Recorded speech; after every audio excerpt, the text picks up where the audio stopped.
enviar uma petição inicial, ou seja, para entrar com um processo no Tribunal de Justiça de Minas Gerais, você vai na barra de menu Processo, Novo Processo. Então, vai na barra de menu Processo, Novo Processo. Assim, você vai entrar com uma nova ação. Em Processo, Novo Processo, começamos pela aba Dados Iniciais. Nesta aba, temos seções e subseções, ou seja, para qual cidade, para qual comarca que você vai entrar com esta ação. Então, você vai escolher uma cidade, uma comarca, dentre essas existentes. Somente pode entrar com uma nova ação no PJE do Tribunal de Justiça de Minas Gerais se na comarca, na cidade, constar nessa lista, porque senão o processo continua sendo físico. Então, vou escolher aqui, por exemplo, Santa Luzia. Classe judicial. Classe judicial, ela é extremamente importante. Esse aqui é o tipo de ação que você vai entrar, é o rito da ação que você vai entrar. Quando você escolhe uma classe judicial errada para o seu processo, o que pode acontecer? O juiz pode extinguir o processo por impertinência de classe judicial. Então, você tem que ficar muito atento quando for escolher a classe judicial. Você vai verificar dentre as classes judiciais existentes e vai tentar enquadrar o seu processo em uma dessas classes judiciais existentes. Então, tome muito cuidado ao escolher a classe judicial. Então, aqui no meu caso, vamos supor uma açãozinha de danos morais, utilizar o procedimento ordinário. Então, eu seleciono o procedimento ordinário, coloquei a seção, subseção, a classe judicial, vou clicar em incluir. Quando eu clico em incluir, ele vai aparecer um monte de abas. Eu vou fazendo o procedimento em paralelo aqui na área de teste. Então, eu também vou escolher a comarca, vou escolher o procedimento, que aqui não tem muitos, e vou clicar também em incluir. Ok, quando eu clico em incluir, eu finalizei os dados iniciais. Podem verificar que abriu várias outras abas. Abriu a aba Assuntos, Partes, Características, Incluir petições e documentos e processos. Temos que preencher todas essas abas. Comecemos aqui pela aba Assunto. O que é essa aba Assunto? É algum assunto pertinente à sua ação. Então, aqui do lado direito, você tem uma lista de assuntos. Aqui no ambiente de teste tem 9 resultados. No ambiente real aqui, tá conectando. Então, você vai escolher aqui na aba Assunto, pelo menos um assunto pertinente à sua ação. Pode ser um assunto por pedido? Pode, não tem problema. Pode ser 2 assuntos, 3, 4, 5? Pode. Você pode colocar quantos assuntos você quiser, mas este assunto tem que ser pertinente à sua ação. Para você tentar selecionar, escolher o assunto, basta você clicar aqui no pesquisar assunto, tem assunto, e você coloque uma palavra. Por exemplo, dano. Clica em pesquisar. É importante você ficar atento, por quê? Porque esse sistema, ele faz pesquisa por verdadeiro e não por semelhança. O que isso quer dizer? Significa que, se eu coloco uma palavra no singular e a palavra está no plural, o sistema não vai localizar essa palavra. Então, é importante que você teste, pesquise palavras tanto no singular quanto palavras no plural, para tentar localizar a palavra ou o assunto que você está procurando, ok? Aqui no pesquisar assunto, você localizou alguns assuntos. Ao lado do código tem uma setinha amarela. Se você passar o mouse, você vai ver a setinha amarela, inclusive vai aparecer a palavra de adicionar.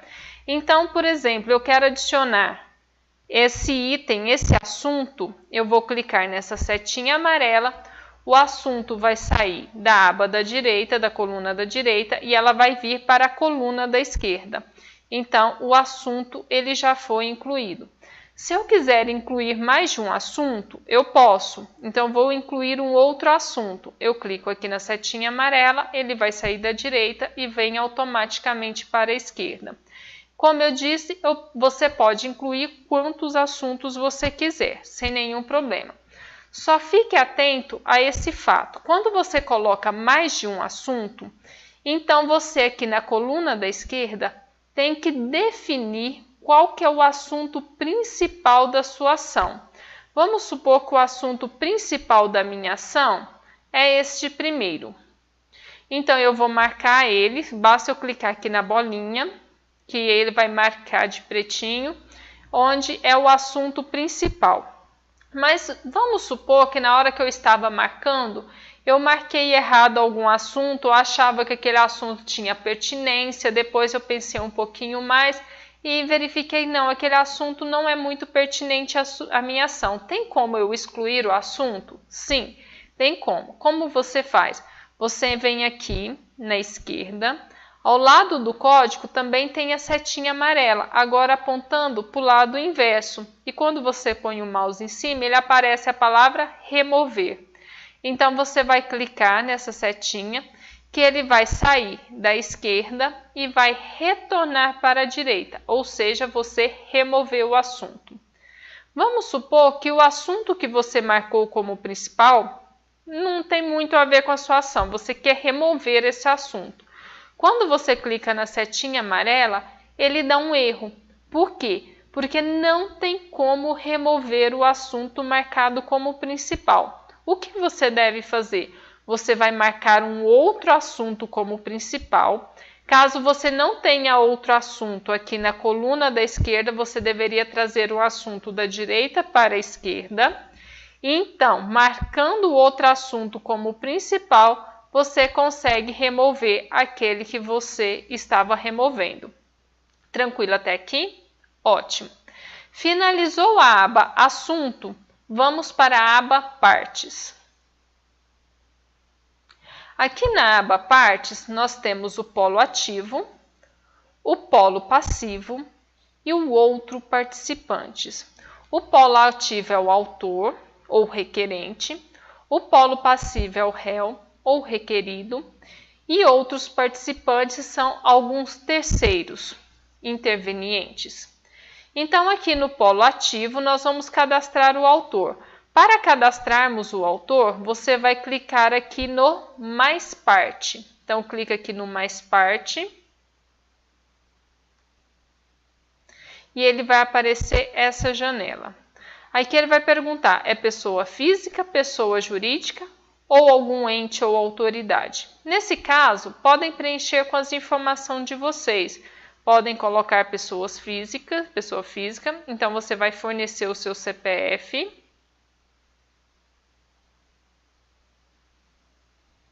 E vai clicar em pesquisar. Ele vai aparecer o nome. Como aqui nós estamos num ambiente de teste, então as informações aqui inseridas são informações fictícias, ok? Se você estivesse utilizando a área normal, iria aparecer a informação do titular daquele CPF, pois essas informações elas são buscadas na Receita Federal. Então, vai aparecer o nome da pessoa titular do CPF, você clica em confirmar. Vai aparecer esse quadrinho com essas informações, informações pessoais, documento de identificação, endereço, meios de contato. Em informações pessoais, tem algumas informações que está escrito como ocultado, como, por exemplo, o nome da genitora, data de nascimento. Não tem como visualizar essas informações. Esse é um dos pequenos problemas do PJE, que é deixar essas informações como ocultadas. As demais informações, elas podem ser preenchidas, mas dica, apenas preencha se você tiver certeza da informação. Por quê? Vamos supor que você vai preencher o nome do genitor.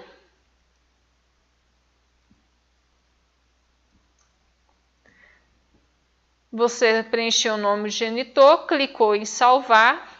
Quando você preenche a informação e clica em salvar, aquela informação ela fica ocultada. Ou seja, depois você não consegue modificar essa informação mais. Esse é um pequeno probleminha então do PJE. Então, nessa aba Informações, só preencha se você tiver certeza. Ou seja, pega o documento de identidade do seu cliente e preencha a informação conforme o documento. Na dúvida, é melhor não preencher as informações constantes dessa aba, ok? Vamos para a próxima aba, Documentos de Identificação. Aqui em Documentos de Identificação, você vai fornecer algum documento relacionado a essa pessoa. Pode ser OAB, passaporte, RG, o TIT. Então, o TIT é o título de eleitor. Então, você vai preencher aqui no RG, por exemplo, o RG da pessoa. Vai colocar a data da expedição, o órgão expedidor, o estado em que ele foi expedido e vai clicar em incluir. Opa, faltou aqui a questão do nome, o nome da pessoa.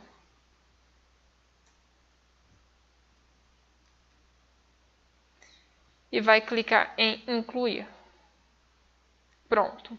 Então, você vai escolher, vai preencher todas as informações e clica em incluir. Quando você faz isso, automaticamente as informações são inseridas aqui embaixo. Então, você vai preencher todos os documentos que você tem em mãos. Finalizado o documento de identificação, você vai para a aba ao lado, Endereços. Aqui em Endereço, o PJE, ele sempre trabalha com relação ao CEP que consta lá no site dos Correios, www.correios.com.br. Então, se você tem dúvida referente a algum CEP de alguém, vai no site do Correio, confirma o CEP, depois você retorna aqui. Então, você vai digitar o CEP da pessoa. Quando você digita o CEP, ele vai no site do Correio, vai verificar o endereço e vai aparecer essa janela. Você clica nessa informação que apareceu, que o sistema preenche automaticamente as informações. Vai ficar faltando o número e o complemento. E você clica então em incluir. Interessante verificar que quando você clica em incluir o endereço, ele vai aparecer aqui embaixo e tem a possibilidade de você editar o endereço e excluir o endereço. Se você mora numa cidade onde é CEP único, você vai digitar o CEP único e então o sistema ele vai possibilitar você a preencher bairro e logradouro. Então, cidade com CEP por rua, você preenche o CEP da rua, e cidade com CEP único, você fornece o CEP único e preenche o bairro e o logradouro, bem como o número e o complemento, ok? O sistema te permite a preencher essas informações. Mas vamos supor que você mora numa cidade com CEP por rua. Entretanto, o autor mora em alguma região da cidade onde não tem CEP por rua. Talvez seja uma área de loteamento, uma zona rural, então não tem CEP por rua. Na hora que você preenche o CEP geral da cidade, o sistema apresenta erros.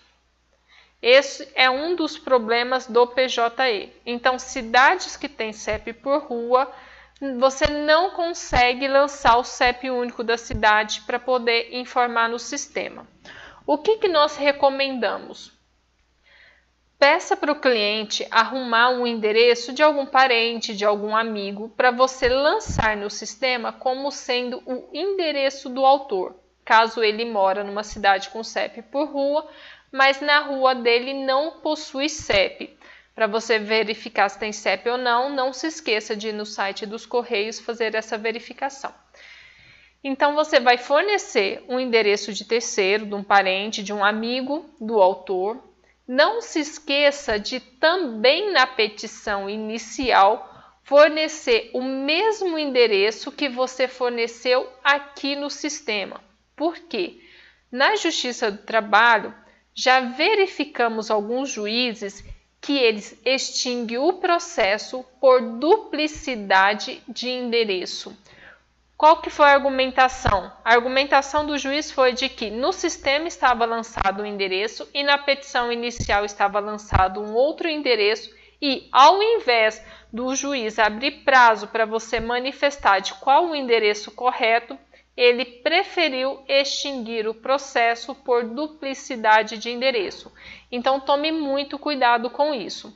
Então, devido a esse problema, a essa falha do PJE relacionados à questão do CEP para cidade com CEP por rua, então o endereço que você fornecer no sistema, você vai fornecer também na petição inicial. E posteriormente, com uma petição intermediária, você vai fornecer o novo endereço do autor para que seja lançado no sistema pelo pessoal da secretaria, ok? Essa é uma das alternativas para tentar driblar este problema do sistema. Você pode fornecer mais de um endereço para o réu. Caso você venha fazer isso, aqui embaixo, onde consta os endereços, está escrito usar no processo. Então, você vai marcar nessa bolinha qual o endereço que você pretende usar no processo. Isto se você for fornecer mais de um endereço para o autor. Finalizada a aba endereço, você vai para a última aba, meios de contato. Meios de contato seria você fornecer o e-mail do seu cliente. Ninguém faz isso, ninguém fornece o e-mail do cliente, então não precisa fornecer. Aqui embaixo, nessa janela, está escrito defensoria nenhuma. Se você for da defensoria pública, você deve selecionar um desses itens. Se você for algum advogado particular, então você vai deixar em nenhuma. Preencheu todas as informações possíveis, você irá clicar em inserir. Pronto. Então você cadastrou o réu da ação, ou quer dizer, desculpa, você cadastrou o autor da ação. Junto com o autor, no polo ativo, você pode cadastrar um outro advogado. Então, você e algum colega de trabalho, você pode cadastrar esse seu colega de trabalho também como advogado do autor. Mas só é possível cadastrar outro advogado depois que você lança as informações de todos os autores, de todos os requerentes. Então, basta você clicar aqui em mais procurador. Ele vai pedir a informação, você vai marcar advogado, vai fornecer o CPF do advogado, vai fornecer a OAB do advogado,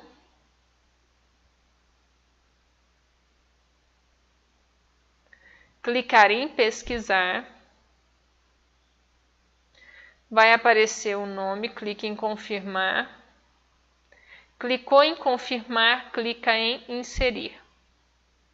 Pronto, você cadastrou outro advogado com você no polo ativo. Agora vamos para o polo passivo. No polo passivo é da mesma forma. Você vai clicar aqui em mais parte.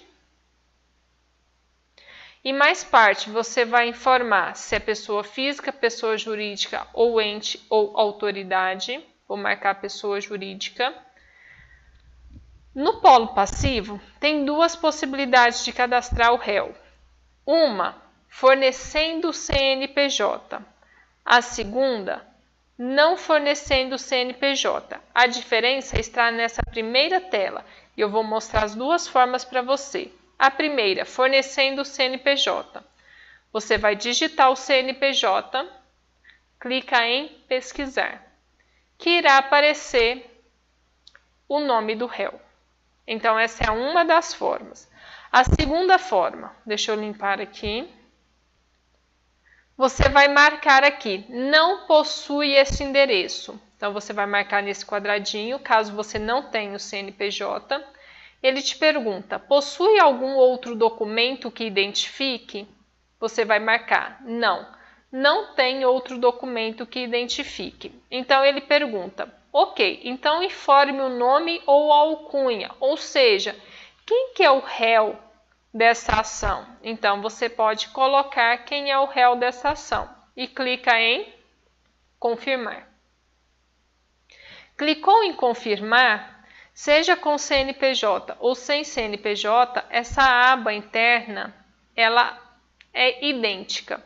Então, informações pessoais. Cadastrar o réu é muito fácil, pois nós não temos a maioria das informações.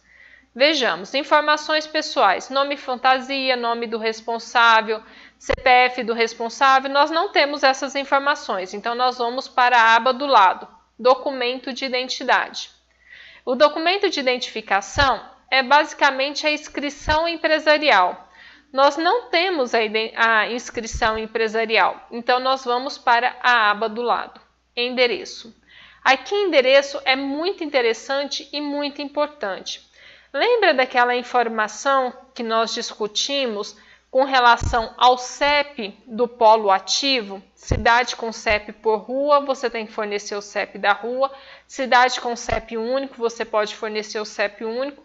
Mas cidade com CEP por rua, onde o autor morava numa região onde não tinha o CEP da rua, tinha apenas o CEP único, o sistema não funcionava, o mesmo problema acontece para o réu. Então, aqui no caso, você pode digitar o CEP. Ele vai aparecer aqui no pop-up, você clica e ele preenche automaticamente. E você clica em inserir. Se você sabe que o réu mora numa região onde a cidade tem CEP por rua, mas por acaso o réu não tem o CEP por rua, o que nós recomendamos vocês a fazerem? Coloquem o CEP por rua. Na petição inicial, você também vai fornecer o mesmo CEP, o mesmo endereço que você lançou no sistema, mas lá nos pedidos, na intimação, na citação, você vai pedir para que a citação ocorra no endereço correto. E você pode colocar algum adendo na sua petição inicial, informando que, devido ao problema do sistema de não permitir o CEP único em cidade com CEP por rua, e que o réu mora numa região onde não tem CEP por rua, então, por isso, você teve que lançar um outro endereço, ok? Pois esse erro, essa falha é do sistema. Entretanto, caso você não tenha um endereço, precisa fazer uma citação por edital. Como que você faz? É facinho. Você aqui embaixo clica em endereço desconhecido. Então, só você marcar aqui embaixo endereço desconhecido e pronto. Você finalizou a aba endereço. Isso só se você for pedir citação por edital. Vamos para a próxima aba, meios de contato. Aqui em meios de contato é você fornecer o e-mail do réu. Ninguém faz isso, então não há necessidade de fornecer essa informação. Vamos para a próxima aba, outros nomes. Aqui em outros nomes é muito interessante. O que é um outro nome? É um apelido, é uma alcunha, é uma marca, é uma franquia, é um nome fantasia. Então, o comércio ele tem um nome, mas utiliza uma outra marca que é mais conhecida. Então, aqui em outro nome, você vai fornecer essa outra marca. Por exemplo, aqui, vamos supor que é conhecido por advogados. Então, eu forneço